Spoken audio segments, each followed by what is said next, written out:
ابھی چینل کو سبسکرائب کریں اور بریکنگ نیوز الرٹ حاصل کریں۔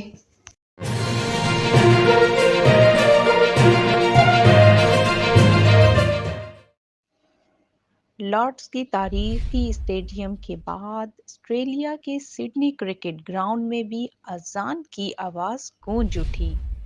سڈنی کرکٹ گراؤنڈ میں سابق کپتان یونس کے بھائی کامل خان نے عید ملن پارٹی کا اہتمام کیا، جو کہ ایک انٹرپرینور ہیں اور ایک کرکٹ اکیڈمی بھی چلاتے ہیں۔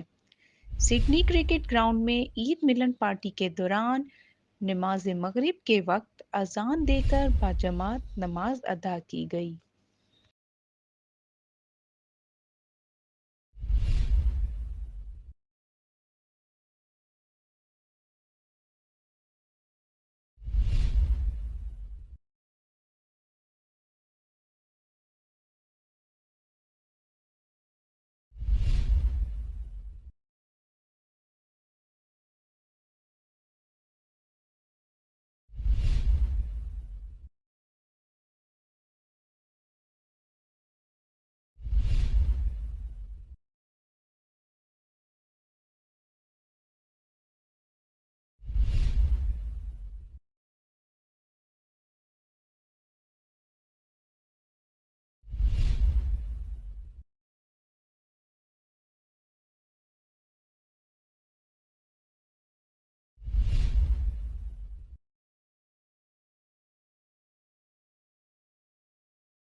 ابھی چینل کو سبسکرائب کریں اور بریکنگ نیوز الرٹ حاصل کریں۔